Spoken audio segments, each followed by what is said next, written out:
rakyatnya miskin. Kenapa? Karena yang hilang itu bukan kekayaan, tapi kejujuran. Pengkhianat, jelas ini pengkhianat bangsa nih. Masa dibikin Indonesia tempat sampah? Indonesia dibikin jadi budak Malaysia. Lu setuju Indonesia jadi budak Malaysia? Pakai baju bekas nanah, bekas kudis, kurap, panu orang Malaysia lu pakai.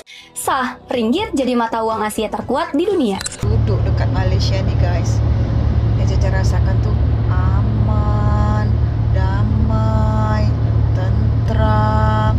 Jalan malam hari di Malaysia tuh nggak aman. Itu berita yang ku baca pas nyampe di hotel. Kedisiplinan rakyat Malaysia ya guys. Rasa disiplinnya tuh tinggi guys. Jalanan macet pun nggak ada yang motong jadi 2 baris ya. Rupiah dijadikan budak oleh ringgit, geng. Pantas saja Vini mengatakan bahwasannya Indonesia akan menjadi budak negara Malaysia, geng. Bukankah dari dulu Indonesia menjadi budak daripada negara Malaysia?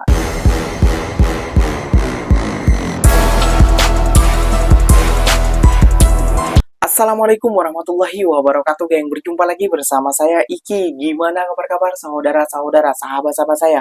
Semoga kabar kalian selalu baik-baik saja, dilindungi oleh Allah Subhanahu wa taala, dijauhkan dari segala bala musibah dan diberi umur panjang. Amin ya rabbal alamin. Oke, geng, seperti biasanya di video kali ini Ikinya akan mereaksikan beberapa video yang telah di-tag maupun yang telah terjumpa di TikTok. Dan di video kali ini Ikinya akan mereaksikan sebuah video Indonesia miskin karena sistem, geng. Dan kata orang ini, YouTuber ini yang sempat dulunya itu hari kayak gitu ya, geng ya, yang sempat menghina ataupun merendahkan Malaysia, dan dia bilang, geng, Indonesia akan menjadi budak Malaysia. Bukannya dari dulu, bang. Bibi-bibi daripada kita menjadi budak di sana ataupun jadi jongos ataupun menjadi pekerja. Bercanda ya, geng. Nggak usah marah dulu, sabar dulu, sabar. Kita habiskan dulu video ini sampai akhir biar tahu kenapa Indonesia kok bisa jadi budaknya Malaysia, apa penyebabnya. Jom kita simak dulu bersama-sama, geng. Namun sebelum simak jangan lupa dulu dong, geng, sokong channel ini dengan cara apa? Like, comment, and subscribe-nya. Apa benda silahkan komen di bawah, janji jangan bergaduh. Oke, kita simak dulu videonya. Let's go. Nggak punya gunung, Swiss nggak punya lautan, Jepang miskin sumber daya mineral, Singapura nggak punya sawah, Arab Saudi nggak punya hutan, tapi mereka bisa makmur. Nah, Indonesia kita punya semuanya, tapi tetap banyak rakyatnya miskin. Kenapa? Karena yang hilang itu bukan kekayaan, tapi kejujuran. Rasulullah SAW bersabda, tidaklah seorang pemimpin yang diberi amanah lalu dia mengkhianati rakyatnya, melainkan Allah haramkan surga baginya. Indonesia tidak kekurangan rezeki, tetapi Indonesia kekurangan pemimpin yang amanah. Setuju nggak?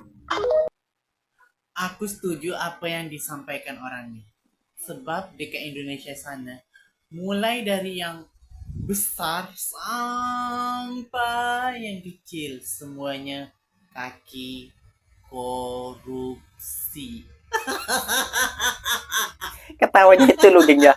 Ketawanya Kak ini buat Ikinya kayak yang mengejek gitu loh. Rakyat biasa tapi ini fakta yang diejek dia. Pejabat yang tinggi diperas dan diperas. Dengan apa yang diperasnya? Dengan membayar pajak. Yang diperasnya termasuk Ewan. Ewan, Sandi, lepas itu siapa lagi yang suka menghina negara Malaysia itu? Itulah orang-orang yang diperas. Diperkirakan 520.000 pekerja tekstil terancam PHK, guys. 520.000 orang bentar lagi akan di PHK kalau kita masih mau lindungin thrifting ini, guys. Gue jujur tanya lu pakai hati nurani lu. 500.000 orang bakal di PHK gara-gara ada bekicot pengen melegalkan impor baju bekas ilegal. Gila. Aduh, gue nggak habis pikir. Ini rusak banget asli, rusak banget asli. Jadi teman-teman lu tahu nggak bahkan ya pekerja tekstil di Indonesia makin lama makin habis. Kalau lu bingung kenapa banyak pabrik tekstil bangkrut di Jawa Barat, di Jawa Tengah, ya ini salah satunya. Buat apa lagi buka pabrik? Ini kan artinya wakil rakyat justru mendukung PHK massal. Wakil rakyat justru mendukung deindustrialisasi supaya Indonesia tambah miskin. Dia pengen lu tambah miskin, dia pengen lu gak punya kerja, dia pengen PHK massal di mana-mana. Tapi makin lama makin dihancurkan karena kita punya pejabat politik pengkhianat bangsa. Dia pengkhianat, jelas ini pengkhianat bangsa nih. Masa dibikin Indonesia tempat sampah, kita jadi tempat sampah mereka.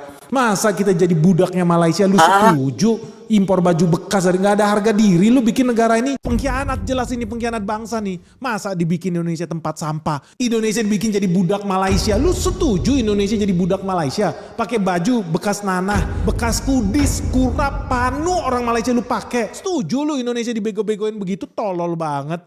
Ini baju kan sampah sebetulnya. Banyak di Eropa itu pabrik-pabrik itu nyampah guys. Di negara sendiri itu biayanya mahal buat mengolah sampah itu. Jadi apa yang dilakukan pengusaha Eropa, pengusaha Amerika? Mereka sok-sokan ngajarin lu cinta lingkungan. Dia sendiri kagak. Dibuang ke sini itu barang. Harusnya buat di tempat sampah harus diolah, dibakar biar polusi. Banyak orang Indonesia tambah bego, tambah stunting, tambah tolol. Gara-gara disuruh impor baju bekas itu sebetulnya sampah. Oke geng, Ikinya akan jujur dan memberi pendapat pribadi. Gak ingin memuja Malaysia, menurut kalian Ikinya menjilat Malaysia ataupun menjatuhkan negara Ikinya sendiri. Tidak ya geng ya, ini pure ungkapan ataupun pendapat Ikinya kayak gitu ya geng ya. Kenapa banyak tutup di Indonesia, banyak kilang atau pabrik tutup? Ya karena banyaknya aturan yang berada di Indonesia, tidak seperti di Malaysia. Di Malaysia semakin hari semakin tahun itu banyak negara-negara ataupun produk-produk luar itu yang berinvestasi kepada negara Malaysia. Kayak gitu. Kenapa Indonesia bisa menjadi budaknya Malaysia? Memang dari dulu bang, tapi gurau dulu ya bang ya. Itu budaknya budak pekerja kayak gitu ya gengnya. Namun orang Malaysia tidak menganggapnya sebagai pekerja Indonesia tuh sebagai budak kayak gitu ya, selayaknya sebagai pekerja kayak gitu ya bang ya. Menjadi budak menurut abang kalau Indonesia menjadi budaknya Malaysia ya memang sejak dari dulu bang, karena banyak bibit-bibit yang dikirim dari Indonesia ke sana kayak gitu, bergurau lagi bang kayak gitu ya bang ya. Kalau Ikinya bilang menjadi budak, menurut feeling ini geng ya, mungkin kiriman baju bekas itu apakah dari Malaysia? Kok sampai dia menuduh lagi negara Malaysia? Kayak gitu. Yang setahu Ikinya kiriman itu dari Jepun, kalau nggak salah dari Korea, kalau nggak salah dari mana lagi yang dari Amerika ataupun dari Singapura. Itu setahu Ikinya thrifting yang berada di Indonesia kayak gitu ya geng ya, karena banyak bandel-bandel yang berada di Indonesia itu ngambilnya dari sana geng kayak gitu ya geng ya. Dan kenapa Indonesia bisa juga dibilang budaknya daripada Malaysia? Bisa geng, karena sekarang rupiah juga kayak gitu. Banyak faktornya geng, kita banyak kalah telak kayak gitu ya, kalah telak kepada negara Malaysia. Pendidikan, kesehatan, jalan, apalagi ringgit, kalah telak geng. Rupiah menjadi budaknya ringgit geng, itu pasti geng. Karena kenapa rupiah menjadi budaknya ringgit? Karena banyak orang Indonesia yang bekerja di sana. Nah itu faktornya juga ya geng ya. Oke geng, Ikinya akan mereaction beberapa video juga yang menurut Ikinya ini patut kita contoh juga dan patut kita ambil ilmunya daripada negara Malaysia. Seperti apakah videonya? Jom kita simak lagi bersama-sama geng. Sah, ringgit jadi mata uang Asia terkuat di dunia. Dengan fundamental ekonomi yang solid dan kepercayaan investor yang meningkat, ringgit kini tampil sebagai salah satu mata uang terkuat di Asia. Sementara rupiah terus tertekan hingga menembus Rp4.000 per ringgit, titik terlemah dalam 18 tahun terakhir. Jadi langkah apa yang bisa diambil BI sekarang? Negara tetangga ini diam-diam OTW jadi negara maju. Selamat datang di negeri jiran Malaysia. Tetangga Indonesia ini punya pembangunan yang pesat banget guys. Bahkan mereka baru aja ngeresmiin gedung tertinggi nomor 2 di dunia. Pendapatan warganya juga hampir 3 kali lipat orang Indonesia. Ditambah kualitas pendidikan dan kesehatan Malaysia jadi salah satu yang terbaik di ASEAN. Malaysia juga nggak bergantung lagi sama SDA kayak timah dan sawit. Karena sekarang ekonomi mereka didorong oleh sektor teknologi yang maju banget. Mudah-mudahan Indonesia bisa segera nyusul Malaysia ya guys. Yang udah ke Malaysia, share pengalaman kalian ya.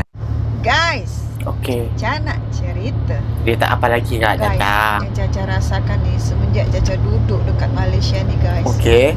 Yang Caca rasakan tuh aman, damai, tentram, tak ada rasa takut. Ya. Apa gitu Kenapa?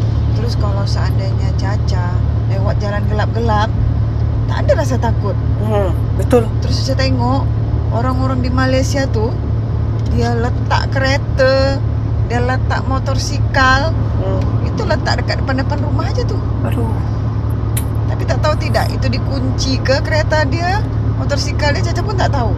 Tapi dia letak aja dekat luar tuh guys. Aman. Apa gitu Kenapa?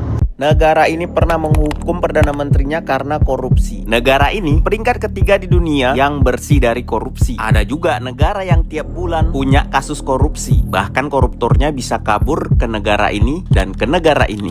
Jalan malam hari di Malaysia tuh nggak aman. Itu berita yang kubaca pas nyampe di hotel setelah pulang jalan kaki dari jam 10 sampai jam 11 malam. 1 jam aku di jalan, kalian pikir, dan kalian tengok yang kulalui Pas ku cek lah di Google nih macam hutan kota gitu boy. Jam 11 malam aku lewat sini. Dan alhamdulillahnya aman-aman aja lah. Gimana buat kawan-kawan Malaysia tentang berita itu? Cuma kalau dari aku, mau di kota manapun pasti ada kriminalitas. Jadi harus hati-hati. Dan pandai-pandaian kayak aku gini harus kalian cek juga jalannya sepi atau enggak. Pepatah karonya, stay safe wherever you are. Oke guys, inilah kedisiplinan rakyat Malaysia ya guys. Rasa disiplinnya tuh tinggi guys. Jalanan macet pun nggak ada yang motong jadi 2 baris ya. 1 baris ya tetap 1 baris walaupun ada ruang di sebelah kirinya. Oke, nih kalian lihat ya, aku tunjukin. Tuh, padahal itu di sebelahnya bisa masuk 1 lorong lagi ya. Betul. Tapi di sini enggak ya. Walaupun panjang macetnya, mereka tetap sabar, antri ikut barisan seperti ini. Nah, ini hal baik sih menurut aku dan nggak salah untuk dicontoh. Tengok tuh sebelah sana juga lagi macet dan mereka tuh disiplin. Walaupun ya ada juga sesekali aku lihat yang memotong jalur ya, tapi lebih banyak yang berdisiplin dan punya toleransi tinggi. Nah, ini menurut pengalaman yang aku lihat ya guys. Jadi aku hanya berkongsi hal yang baik menurut apa yang aku lihat gitu. Semoga bisa menjadi inspirasi untuk kita supaya mempunyai kesadaran dalam berlalu lintas itu saling menghargai pengguna jalan raya. Kita kan juga sama-sama membayar pajak ya di jalan. Jadi yuk mulai bijak dalam berlalu lintas. Rupiah dijadikan budak oleh ringgit, geng. Nah, itu yang paling tepatnya, geng ya. Kenapa? Karena semakin hari ataupun semakin bulan negara Malaysia semakin maju, geng. Kayak gitu ya, geng ya. Kenapa kita bisa bilang gitu? Ya karena banyaknya investor-investor asing nih, para menterinya ini untuk mengkait investor untuk masuk ke negara Malaysia. Dan perlu kalian ingat juga, geng, mentaliti rakyat Malaysia itu patut diacungi jempol. Kenapa? Lihat tadi orang-orang tadi, geng. Ya, geng ya, di Malaysia tuh aman. Di Malaysia tuh tentram. Coba kalau di Indonesia jalan seperti itu. Hehehe. Gak dipalaki, kena pungli, kena begal, kena jambret, kena apa namanya, gengnya, kena kutip lah, segala macam ada, geng, kayak gitu, geng. Namun berbeda kalau di Malaysia. Bang, ikinya cuma mau bilang, abang yang dengar berita itu, kalau gak aman itu abang hoak, bang. Karena banyak yang turis-turis, bukan cuma dari Indonesia aja yang telah membuktikan, bang. Dari beberapa negara lain seperti US, orang-orang Eropa, dan orang-orang Timur Tengah, Jepun, Korea, itu telah membuktikannya, bang. Bahwa mereka saat keluar malam, sekitar pukul 2 ke atas, bang. Abang pukul 11 baru 2 ke atas 3 kayak itu. Mereka aman-aman saja, bang. Gak ada orang yang kacau, gak ada orang yang begal, gak ada orang yang jambret, bang. Kayak gitu ya, geng ya. Jadi kesimpulannya di sini, geng, ikinya membuat statement sendiri kayak gitu ya. Statementnya apa? Pantas saja Vini mengatakan bahwasannya Indonesia akan menjadi budak negara Malaysia, geng. Bukankah dari dulu Indonesia menjadi budak daripada negara Malaysia? Namun ini gurauan daripada ikinya pasal bibi-bibi yang telah dihantar dari sejak dulu sampai sekarang yang menjadi pembantu rumah tangga di Malaysia. Ini gurauan saja ya, geng ya. Jangan diambil serius kayak gitu ya, geng ya. Kalau kalian ambil serius, kalian akan patah hati, patah tulang, patah jantung semuanya. Kayak gitu ya, geng ya. Oke, geng, mungkin videonya sampai di sini saja. Semoga video ini bermanfaat dan semoga pendapat ikinya masuk ke dalam pikiran kalian. Ikinya pamit undur diri dulu. Apa benda silahkan tulis di kolom komentar. Wassalamualaikum warahmatullahi wabarakatuh, geng. Berjumpa lagi tahu di mana di next video. Bye bye.